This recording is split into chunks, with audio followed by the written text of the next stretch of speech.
There we are. Right. Do we have somebody else on the line now? Right, we're bringing somebody back. Well, while we're bringing somebody back, let's go into one of the other songs that we got. He hasn't got the other song lined up, so what should we talk about now? Let's go on to talking about something. This technicality is getting... I'd like now to talk about something which is very dear to you, and that's war, because many of your records and the books and things like this that you write touch on that theme, violence, war. It's a very important thing. It's a thing that's been talked about, well, since time immemorial, and yet war still goes on. You all, as people, feel very strongly about it. Do you feel, in fact, strongly about it in a pacifistic way, or do you have different feelings about it? We feel strongly about it because it's an extension of our way of life. The drive to war must be integrated into the drive of our lives, our everyday home life, sort of relationships with people around us and with our society. And it's trying to make that connection, which is the important connection. People can describe war, they can describe the horrors of war, which is important information to know what actually goes on, because it's in the interest of the state and the corporations to conceal what goes on, what's involved. But to understand that and to make the connection is why we're involved with it. And we were talking earlier on about people at the CND march, going to the CND march and then getting in their Volvo and going off home. Well, home is where war starts. The abuse starts in the home. The abuse starts with the old man coming home from work and beating up the wife. War starts from the abuse of a woman battering a child. And it's there that the problem lies. It's in people's actual relationships to each other, the way that we treat each other, whether it be at home or on the street or in the shops. Just going into a supermarket and showing some sort of decency to the woman behind the till or the man behind the till is a start. And the way that we live our lives is the only way, I believe, in which society is going to change. And we can change through that. And that no amount of revolution or throwing bombs at each other or blowing up the Houses of Parliament is going to change anything, because what they've got is, an enormous army with which, if we start trying to do a revolution, they're going to blow us out of the sky. So we can't change. We've got to change the attitude of people. I'm not saying that, we're not saying that everybody should change, but I believe that people should take the space for themselves to be able to sit down and think about what they're doing, think about their job, think about the way that they treat their wives or their friends or... But think about the lock on the car door. You pull up by the curb and you lock the car door, and that locking of the car door makes everyone a potential thief. And that's no different from the rationale where a nuclear weapon or a conventional weapon or any other sort of horrific sort of organisation or machine makes everyone else into potential enemies. And the pacifist, the argument against pacifism is, what would you do if, an army invaded the country and you actually, you were confronted by somebody shooting at you with a gun? Would you shoot back? Well, I don't think I'd run play space and you can't talk about hypothesis. People always come up and say, well, what if this, what if that? What we're talking about is now and the way that we actually live and treat each other.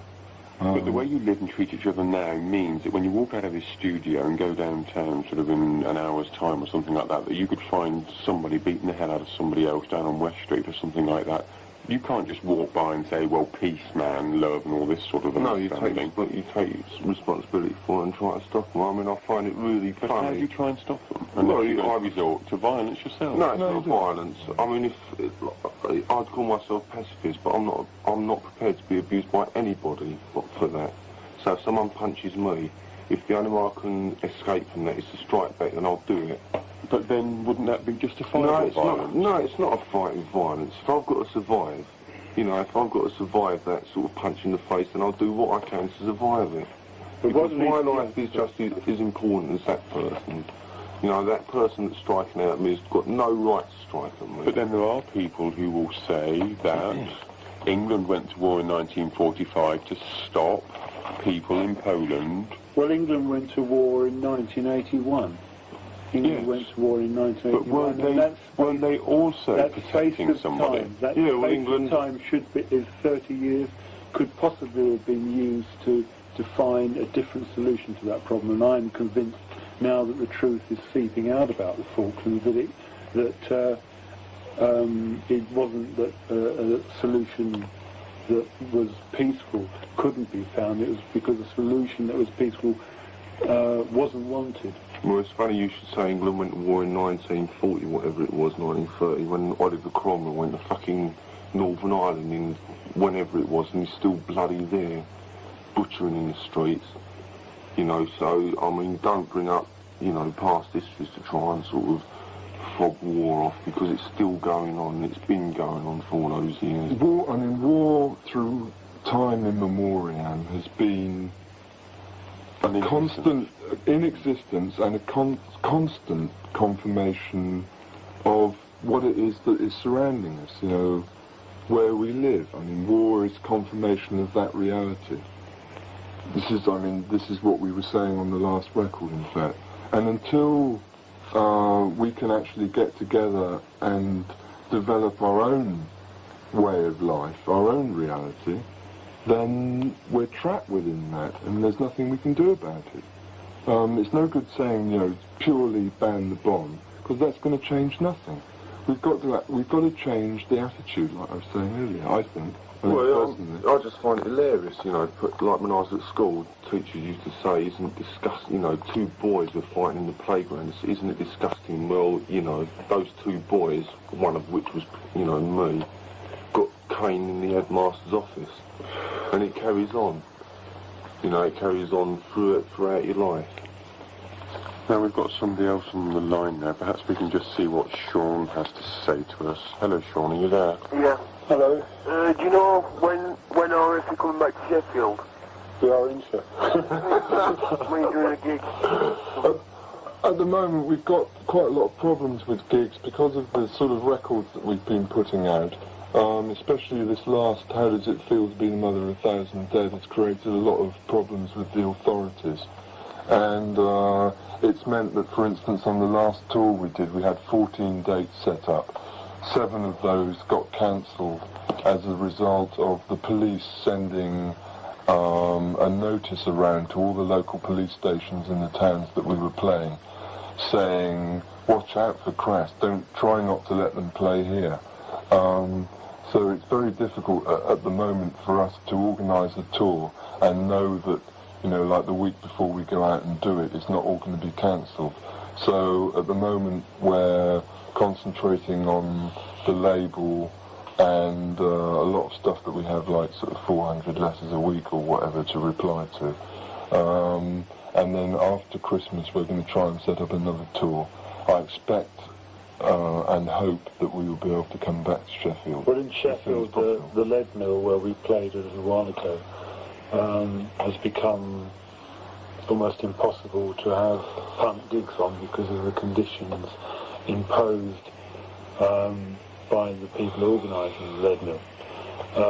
There was trouble at 1 or 2 gigs, and the conditions now are no bar, 10 security. Well, I mean, there's also trouble at other gigs, and I suspect it's because punks aren't wanted. There wasn't any place for punks in '77, and there still isn't.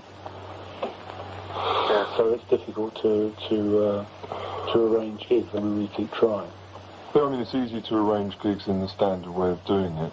But I mean, if you want, if you want to come to a gig where you immediately get confronted by 1,000 bouncers and charge £3.50 to get in, then yeah, sure, we'll come back and play at the Lead Mill.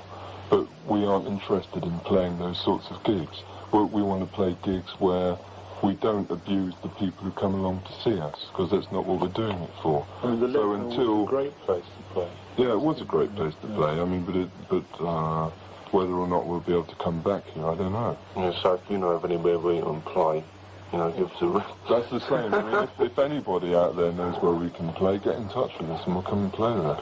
Yeah. Okay. All right. Thanks. Okay, yeah. Sorry, mate. Bye-bye. All right. Now we've got Kevin, I believe. Yeah. Hello. Kevin. Hello, mate.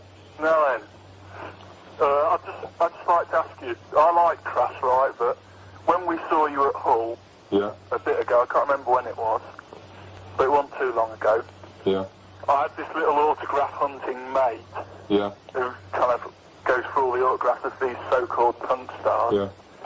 and I believe it was Steve Ignorant and Eve Libertine signed his T-shirt, and if you take this anti-pop star pose, which after all was what punk was about, and yet you signed, some of your group signed T-shirts.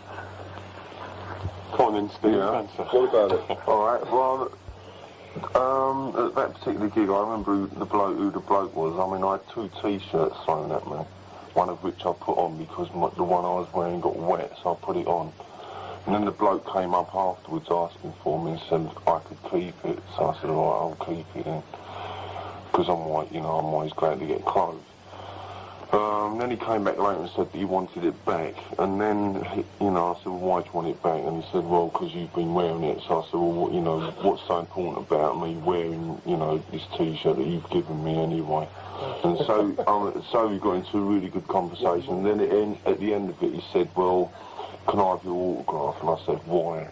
What's the difference between me and you? And he said, well, just so I can go and, tell my mates at school that I met you. So you argue about that for another sort of hour after having sweated your guts out on stage. And I mean, I don't know if you, realise how physically and mentally tired you can get after screaming out, whatever, for an hour that we've been on stage, and you get these people who sort of, it's just, to get away from it.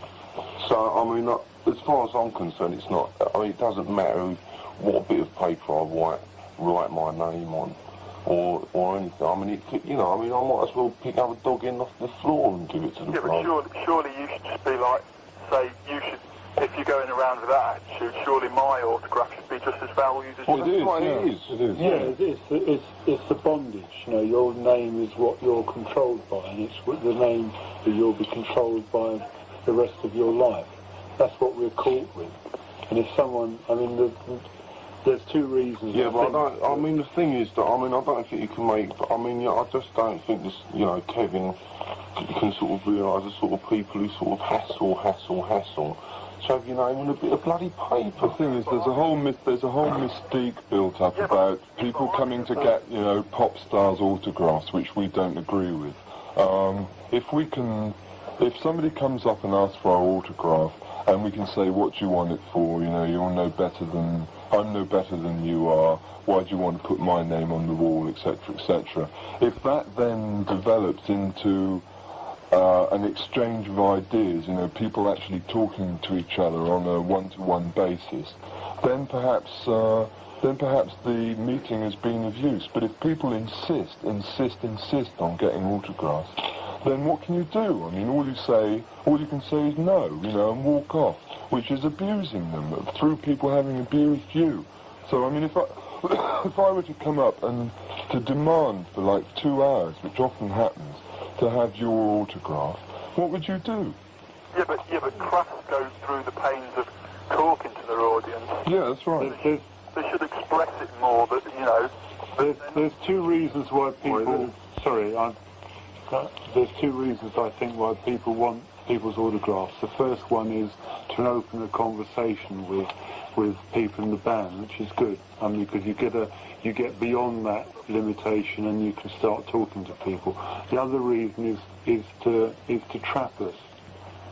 You know, their names are bondage, and you know, how long do you have to go on before people realise? The reason that most bands spend like the whole time after they've done their half an hour set or whatever, sitting in the dressing room snorting cocaine or whatever, is because, you know, it promotes the star image. You know, it means that they'll have 100 fans clamouring outside to get their autograph. We're not interested in that shit. You know, we're not interested in promoting ourselves as personalities. We're interested in people being able to say and having the space to say what they want to say. And that doesn't come through signing one's autograph. You know, if that then develops, as I said, into a discussion, that's great. But if people refuse to discuss things, what can you do? I mean, I'm not interested in giving my autograph to anyone. Anyway, my autograph means nothing because it's not my real name. The sound you hear in the background is Andy having photographs taken of him. It's embarrassing. Yeah, but what I'd like to say is that, I mean, it's exactly the same situation as the T-shirts. You know, I mean, like, you can go into any punk boutique, ooh la la, and buy a Crass T-shirt. And so, I mean, like, someone's dad said to me, don't you think it's pretty bad, all these people making money out of what you've created, you know, to selling your T-shirts? And so the only answer I could give was that if people are stupid enough to buy them, then that's their tough shit. And if people, in a sense, you know, if people catch me at a weak moment, you know, when I'm tired or whatever, and I want to, you know, I don't particularly want to talk about a bloody name, for example, on a bit of paper. If people ask me for my autograph, I'll give it to them, and they get a worthless piece of paper with ink on it, then that's their tough shit because it means nothing. It does mean nothing. Oh, thanks, Kevin. Now, that's quite an interesting point to bring up. Now let's have Paul, who I think is calling from Barnsley. Hello, Paul. Hello? Hello, mate. Hello? Hello? Hello. Hello, can you hear us? Me? Yes, you're talking to them. To make a request? Yeah, sure. Oh, What is it? for Passion Killers. For who? Passion Killers? Yeah, and who's it to be played for? Barnsley Anarchist. Excellent. Have you got the Passion Killers? I don't know, we'll have to find out and see. I don't think what we've got label is it on. What label's it on? Some bullshit too. On Bullshit 2, yeah, hang on a minute. Then we'll find it and we'll play it after the next Yeah, we'll record. play I it think. after the... We'll go into a bit of music now. Yeah, oh, right, yeah. Right. We'll go to Nagasaki Nightmare now and we'll sort out that track. Yeah.